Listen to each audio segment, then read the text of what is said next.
Individual data पे ध्यान दें तो अर्बन सेक्टर, अर्बन जो एरिया है, मेट्रोपॉलिटन सिटीज, वहां डॉक्टर की अवेलेबिलिटी अच्छी है। वहां पर 1200 से 1300 की पॉपुलेशन पे एक डॉक्टर मिल जाएगा। लेकिन गांव में सिचुएशन इतनी खराब है कि वहां पर 4000 5000 की पॉपुलेशन पे एक डॉक्टर है। और उस रिपोर्ट में यह भी मेंशन था कि इंडिया में 27% डेथ सिर्फ और सिर्फ इस वजह से होती है कि उनको डॉक्टर नहीं मिल पाते। अब आप ये सोचिए कि डॉक्टर की रिक्वायरमेंट कितनी ज्यादा है। बहुत सारे माँ बाप चाहते हैं कि उसका बच्चा जो है वो डॉक्टर बने। उसके लिए उसे वो साइंस दिलाते हैं, पहले तो अच्छे स्कूल में पढ़ाते हैं और वहां पर फीस भरते हैं। अब वहां पर फीस आपको पता है कितनी होती है। स्कूल की फीस, जो प्राइवेट स्कूल होते हैं उनकी फीस अच्छी खासी है।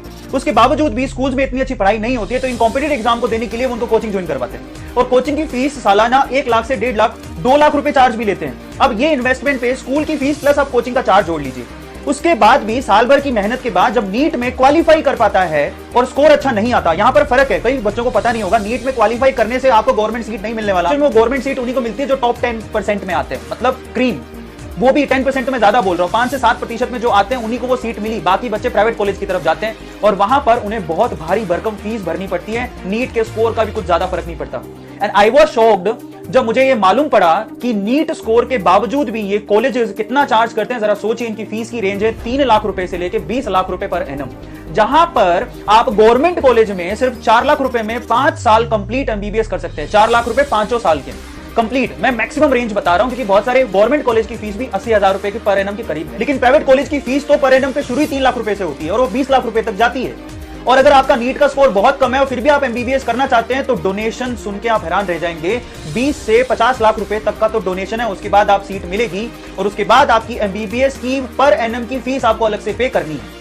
अब इस हिसाब से गवर्नमेंट के बच्चों को छोड़ दें, जो कि मुश्किल से 20 से 30 हजार होंगे जो साल भर में निकलेंगे। बाकी जितने भी डॉक्टर निकल रहे हैं वो कितना पैसा खर्च करें डॉक्टर बनने में, ये सोचिए। ओवरऑल वो 50 लाख रुपए से लेके 1.5 करोड़ रुपए तक डॉक्टर बनने में पे कर रहे हैं। ये मेरी रिपोर्ट या मैं नहीं कहता हूं, मैंने भी ये सब चीजें देखी हैं। और उसमें भी समस्या ये है कि कितने डॉक्टर हैं जो कि विलेजेस या रूरल एरिया में काम करेंगे।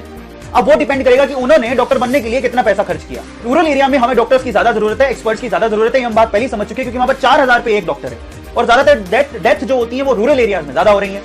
अब रूरल एरिया में काम करने जाएगा कौन? जो कि मेडिकल कॉलेजेस में कम इन्वेस्ट करेगा, जिसने कम फीस भरी, जो कम पैसों में डॉक्टर बन गया, उसकी तो इच्छा होगी ना कुछ सेवा करने की, तो वो शायद गांव की तरफ चला जाए। जो ऑलरेडी करोड़ों रुपए खर्च कर रहा है एमबीबीएस करने में, वो कैसे जाएगा? उसको पता है कि मैंने डॉक्टर बनने में 1 करोड़ से ज्यादा रुपया खर्च कर दिया, वो गांव की तरफ सेवा भाव से कैसे जाएगा? सो इस वीडियो के थ्रू मैं सिर्फ इतना कहना चाहता हूं कि ये जो प्राइवेट सेक्टर में बड़ी बड़ी फीस के साथ जो डॉक्टर बनाए जा रहे हैं और ये जो सिनेरियो पैदा हुआ है, उसको बदलने की जरूरत है। इस बात को आप गवर्नमेंट तक लेके जाइए, शेयर कीजिए, और मैं गवर्नमेंट से भी रिक्वेस्ट करूंगा कि इसके ऊपर कुछ कदम उठाए जाएं, जरूरी भी है।